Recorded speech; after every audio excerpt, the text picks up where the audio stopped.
जिन्हों level up की episode 10 के साथ जिन्हों डोंगसुक के साथी से मार खाने के बाद फिर से उठ जाता है और कहता है ये तो बहुत ही अच्छा है कि सिस्टम मुझे इस्तेमाल कर रहा है और मैं सिस्टम को इस्तेमाल कर रहा हूँ अपने आप को स्ट्रॉन्ग बनाने के लिए। वो बातें करते हुए आगे की तरफ आ रहा होता है। डोंगसुक के साथी उसे कहते हैं डोंगसुक ये तो बच गया। वो ग्युवान से कहते हैं तुम्हारी पावर बहुत ज्यादा कम हो गई है, तुम तो एक ई रैंक के हंटर को भी नहीं मार सकते। डोंगसुक ग्युवान से कहता है तुम्हें इस बात को सीरियस लेना होगा, मैं चाहता हूँ कि इसे मार डालो। ग्युवान उसे कहता है लेकिन मैंने तो सीरियस अटैक किया था, मैंने अपनी सारी पावर लगा दी, अब मुझे नहीं पता कि ये अभी तक जिंदा कैसे है, मैंने तो अपनी काफी सारी मैजिकल पावर्स लगाई थी, हो सकता है मेरा निशाना चूक गया हो। जिन्हों चलता हुआ उनकी तरफ जा रहा होता है और उनसे कहता है तुम लोगों ने एक इंसान की जिंदगी के साथ खेला है, अब तुम्हें क्या लगता है क्या तुम लोग इसके कंसिक्वेंसेस को बर्दाश्त करने के लिए रेडी हो? डोंगसुक का एक साथी कहता है आहिर ये कमीना कह क्या रहा है? जिन्हों उनसे कहता है मैंने कहा है कि अगर तुम लोग हंटर हो तो तुम्हें डंजन के अंदर तैयार रहना चाहिए कभी भी शिकार होने के लिए, क्योंकि यहाँ पर कोई भी शिकारी किसी वक्त भी शिकार बन सकता है। डोंगसुक का एक साथी उसे कहता है वो सब लोग रहने दे, मैं इसे जाकर देखता हूँ, और वो आगे बढ़ता है। वो हंटर सीधा आगे चला जाता है और जिन्हों के कंधे पर अपना बाजू रखते हुए उसे कहता है बच्चे मुझे लगता है शायद तुम अपनी सिचुएशन को समझ नहीं रहे। लेकिन साथ ही जिन्हों अपना हंजर निकालता है और उसके गर्दन पे रख लेता है और उसे नीचे की तरफ खींचते हुए उस बेचारे का गला काट देता है। डोंगसुक भी ये देखकर बहुत ज्यादा हैरान हो जाता है और साथ ही जिन्हों के पास एक विंडो ओपन होती है जिसमें उसे बताया जाता है कि तुमने एक एनिमी को मार दिया है, तुम्हारे पास टोटल 7 टारगेट रह गए हैं। अब डोंगसुक के सारे साथी ये देखकर बहुत ज्यादा घबरा जाते हैं और कहते हैं आखिर इस लड़के के पास ये डैगर कहाँ से आया, इसकी हिम्मत इतनी ज्यादा कैसे बढ़ गई कि इसने एक हंटर को मार डाला। डोंगसुक ये देखकर बहुत ज्यादा हैरान होता है और कहता है मेरा साथी एक डी रैंक का हंटर था, चाहे कितना भी अनगार्डेड क्यों ना हो, ये इसे एक ही बार में नहीं मार सकता, ये तो सिर्फ एक ई रैंक का कमजोर हंटर है। जिन्हों एक हंटर को मारने के बाद कहता है मैंने एक इंसान को मार डाला, चाहे मैं इसका ब्लेम इस सिस्टम पर डालने की कोशिश भी करूं, लेकिन इसका फैक्ट नहीं बदलेगा कि मैंने एक इंसान को मारा है। लेकिन ये बात भी सच्ची है कि अगर मैं उसको नहीं मारता तो मैं खुद मर जाता। यहाँ पर मारो या मरो की सिचुएशन है,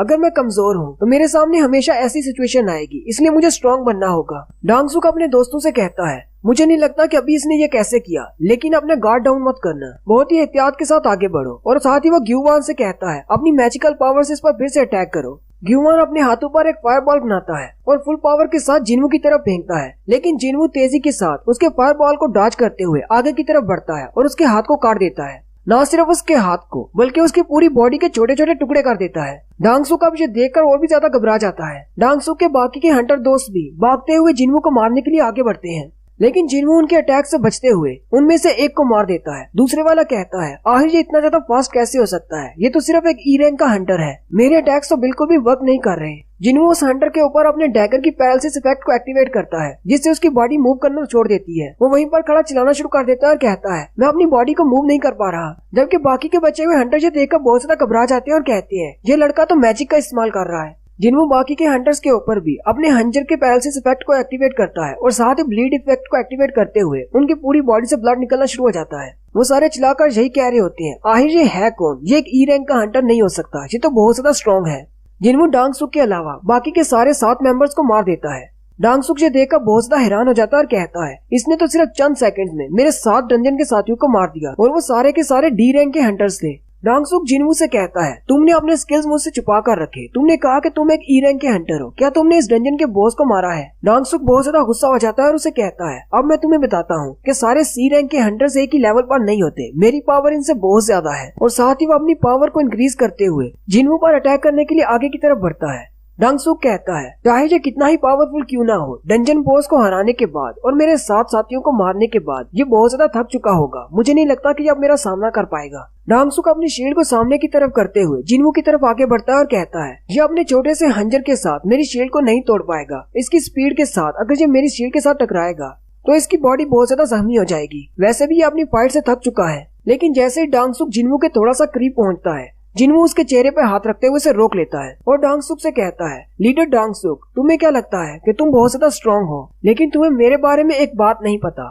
तुम्हारे जैसे मॉन्स्टर्स को मारने के बाद हर बार मेरी पावर लेवल अप हो जाती है। और साथ ही वो उसको चेहरे से पकड़ते हुए जमीन में दंसा देता है। डोंगसुक बहुत ज्यादा हैरान होता है और कहता है अभी यहाँ पर क्या हुआ, मैं तो इसे मारने के लिए आगे बढ़ रहा था, क्या इसने मुझे थप्पड़ मारकर जमीन पे गिरा दिया? डोंगसुक फिर से उठकर बैठ जाता है और कहता है ये एक ई रैंक का हंटर हो ही नहीं सकता, मुझे लगता है शायद ये एक फॉल्स रैंकर है। डोंगसुक रोना शुरू कर देता है और उसे कहता है प्लीज मुझे मत मारो, मुझे छोड़ दो, मैं तुम्हें सारा पैसा दे दूंगा, इस डंजन में जितने भी माना क्रिस्टल्स हैं तुम वो सारे रख सकते हो, इसके अलावा हमारे सारे मैजिकल क्रिस्टल भी तुम रख सकते हो, बस मुझे छोड़ दो। जिनवू डांग सुक से कहता है, क्या तुम्हें शर्म नहीं आती? एक ऐसे इंसान से माफी की भीख मांग रहे हो जिसे तुमने 3 बार मारने की कोशिश की। डांग सुक चिल्लाते हुए उसे कहता है, तुम्हें क्या लगता है कि तुम मुझे मारकर बच जाओगे?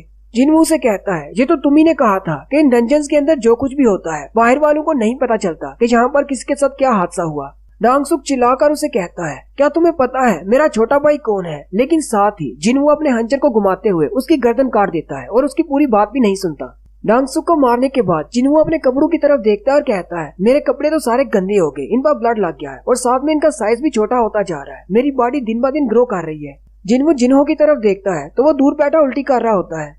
जिन्हो के पास आता है और उसे कहता है, डंजन का बॉस मर चुका है और ये डंजन का गेट क्लोज होने वाला है, हमें जल्दी से यहाँ से निकलना होगा। उसी के साथ जिन्हो के पास एक विंडो ओपन होती है जिसमें उसे कहा जाता है कि तुमने इमरजेंसी क्वेस्ट को पूरा कर लिया है, जिसमें उसे 3 रिवॉर्ड्स मिलते हैं, एक स्टेटस रिकवरी का, दूसरा उसे एक स्पेशल स्किल मिलता है जो कि ब्लड लस्ट का होता है और साथ ही उसे तीसरे नंबर पर 10 एक्सपीरियंस पॉइंट्स भी मिलते हैं। ब्लड लस्ट स्किल के बारे में बताया जाता है, इस स्किल को एक्टिवेट करने के बाद जिस भी टारगेट को तुम चूज करोगे वो 1 मिनट के लिए तुम्हारे होप और डर में मुबतला हो जाएगा और इसके लिए तुम 1 से ज्यादा टारगेट्स को भी सिलेक्ट कर सकते हो।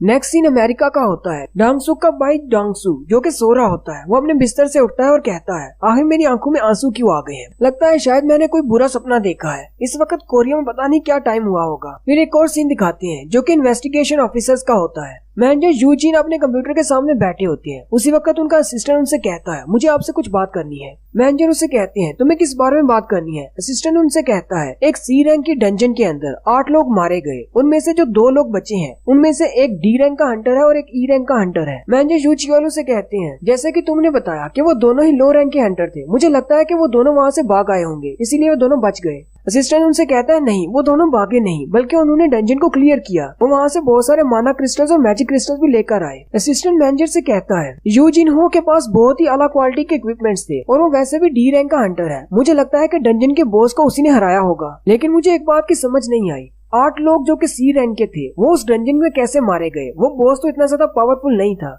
मैनेजर यूजिन उसे कहते हैं, चलो अभी आप बस भी करो, मेरा टाइम जाया कर रहे हो। अगर कोई ऐसी बात है जो कि तुम्हें सस्पिशियस लग रही है तो वो बताओ। ऐसा तो नॉर्मल होता रहता है, डंजन के अंदर बहुत सारे हंटर्स मारे जाते हैं और लो रैंक के हंटर्स अपनी जान बचाकर वहाँ से भाग आते हैं और सारा क्रेडिट ले लेते हैं। असिस्टेंट उनसे कहता है, जो हैरान करने वाली बात है वो तो मैंने अभी तक आपको बताई नहीं। जो ई रैंक का हंटर वहाँ से बचकर वापस आया है उसका नाम संग जिनवू है। ये वही ई रैंक का हंटर है जिसको उस डंजन से जिंदा बाहर निकाला गया था। मैनेजर उसे कहते हैं, तुम्हारा उस पर शक जायज है, लेकिन वो एक अवेकनर नहीं है। हमने उसे माना क्रिस्टल के साथ परखा था, उसकी पावर लेवल तो सिर्फ 10 पॉइंट पर थी और हमारा माना क्रिस्टल बहुत ज्यादा परफेक्ट है। वो एक ए रैंक के मॉन्स्टर से हासिल किया गया है और वैसे भी डबल अवेकनिंग हर किसी हंटर को नहीं मिलती, इसलिए तुम्हें उस पर शक करने की जरूरत नहीं, उसकी ज्यादा छानबीन करने की जरूरत नहीं है। असिस्टेंट उनसे कहता है, मैं भी ऐसा ही सोच रहा था कि हमें इसके बारे में ज्यादा सोचने की जरूरत नहीं, लेकिन असल मसला ये नहीं है। असल मसला तो ये है कि उस डंजन के अंदर एक हंटर मारा गया जिसका छोटा भाई अमेरिका में है। मैनेजर उसकी बात सुनकर कहते हैं, कहीं तुम डांग सू की बात तो नहीं कर रहे जो कि अमेरिका में एक एस रैंक का हंटर है? अगर ऐसी बात है, उसका भाई यहाँ पर मारा गया है, तो फिर तो हम इस मसले को इग्नोर नहीं कर सकते, हमें इसकी छानबीन करना ही होगी। नेक्स्ट सीन जिनवू के घर का होता है। जिनवू अपनी बहन के लिए चिकन विंग्स लेकर आता है। वो ये देखकर बहुत ज्यादा खुश हो जाती है और कहती है, क्या कुछ अच्छा हुआ है? तुम मेरे लिए चिकन विंग्स क्यों लेकर आए हो? जिनवू से कहता है, मुझे नहीं पता कुछ अच्छा है या बुरा है। जिनवू अल्कोहल वाली ड्रिंक पी रहा होता है और कहता है, मैं ड्रंक होना चाहता हूँ लेकिन कुछ भी फील नहीं हो रहा। और साथ ही उसके पास एक विंडो ओपन होती है और उसे कहती है कि तुमने कुछ ऐसा सब्सटेंस पी लिया है जो तुम्हारी बॉडी के लिए बहुत ज्यादा हार्मफुल है, इसलिए हमने उस पॉइजन के इफेक्ट को नलीफाई कर दिया है। जिनवू कहता है, अपने सिस्टम की वजह से अब मैं तो अल्कोहल भी नहीं पी सकता, मेरी बॉडी के ऊपर कोई भी नशा या फिर जहर काम नहीं करेगा। और यहीं पर जिनवू पहली बार हमें बताता है कि उसके सिस्टम ने उससे क्या कहा था जब उसने पहली बार उसे बताया था कि वो एक प्लेयर बनने वाला है। उसी वक्त उसके पास एक विंडो ओपन हुई थी, लेकिन उसने बाद में पढ़ा था। उस विंडो में लिखा गया था कि कांडारू की ब्लेसिंग तुम पर है, एक ऐसा स्पेल कास्टर जिसने तुम्हारे ऊपर एक स्पेल कास्ट किया है। कांडारू की ब्लेसिंग की वजह से अब हमेशा तुम स्ट्रॉन्ग बनते जाओगे और पूरी जिंदगी तुम सिर्फ हेल्दी रहोगे, कोई भी पॉइजन तुम पर काम नहीं करेगा। जिनवू अपने पैर की तरफ देखता है और कहता है, डंजन में मेरा पैर कट गया था, लेकिन इसी सिस्टम की वजह से मेरा पाँव मुझे वापस मिल गया। जिनवू कहता है, क्या वाकई में मेरी बॉडी पर कोई भी पॉइजन काम नहीं करेगा? वो इस अपनी थ्योरी को टेस्ट करने के लिए अपने कमरे में चला जाता है। जिनवू अपने कमरे में जाते ही अपने पास से वो पोशन वाली थैली निकालता है जिसके अंदर रासाका का जहर होता है। वो जहर को जल्दी से पी जाता है और कहता है, अगर ऐसी बात है तो मेरी बॉडी इस जहर को भी हैंडल कर लेगी। उसी वक्त उसका सिस्टम उसे बताता है कि तुम्हारी बॉडी के अंदर एक जहर चला गया है, हमने उसे नलीफाई कर दिया है। ये देखकर जिन्वू कहता है ये तो वाकई में काम करता है, मेरी बॉडी पर कोई भी पॉइजन काम नहीं करता। उसी वक्त उसकी छोटी बहन अंदर आती है और उसे कहती है क्या तुम किसी जिन्हो को जानते हो, तुम्हारे मोबाइल पर वो कॉल कर रहा है, तुम्हारे बारे में पूछ रहा है। नेक्स्ट सीन कैफे पैनी का होता है। जिन्वू जिन्हो से मिलने के लिए कैफे पैनी पर जाता है। जिन्हो वहाँ पर पहले से मौजूद होता है। वो जिन्वू को देखते ही कहता है सर यहाँ पर आ जाए, मैंने आपके लिए सीट बुक करवाई है। जिन्वू से कहता है तुमने मेरा नंबर कहाँ से ढूंढा। जिन्हो से कहता है गिल्ड में मेरे कुछ कनेक्शंस हैं, इसलिए आपका नंबर आसानी से मिल गया, क्या आप कॉफी पियेंगे। जिन्हो से कहता है नहीं, काम की बात करो, मुझे नहीं लगा था कि हम दोनों दोबारा मिलेंगे। जिन्हो उसे कहता है मुझे तो आपसे मिलना ही था, आपने मेरी जान बचाई है। जिन्हो उसे कहता है तुमने अपने सारे माना क्रिस्टल्स और अपने मैजिक कोर क्रिस्टल्स मुझे दे दिए थे, जिनसे मैंने 1 मिलियन और 8,000 कमाए। और दूसरी बात, तुमने बाहर आकर किसी को मेरे बारे में नहीं बताया कि उन 8 लोगों को मैंने मारा था। जिन्हो से कहता है वो सब लोग हमें मारना चाहते थे, अगर हम लोग उन्हें नहीं मारते तो वो हमें मार देते, आपने बिल्कुल ठीक किया, वैसे भी हम लोग हंटर्स हैं, हमारा सामना ऐसी मुश्किल से होता रहता है। साथ ही जिन्हो ये सोच रहा होता है ये लड़का एक फॉल्स रैंकर है, मुझे इसके साथ इन्वॉल्व नहीं होना, क्योंकि ये लोग साइकोपैथ्स होते हैं, ये किसी वक्त भी मुझे मार सकता है, लेकिन मुझे अपने काम के लिए इसके पास आना पड़ा। संग जिन्हो से कहता है तो फिर तुमने मुझे यहाँ पर क्यों बुलवाया है, जल्दी से अपना काम बताओ। जिन्हो से कहता है मैं अपनी एक पर्सनल टैस्क फोर्स बनाना चाहता हूँ और मैं चाहता हूँ कि आप उसमें शामिल हो जाएं। हम लोग डंजन्स में जाकर रेड्स किया करेंगे।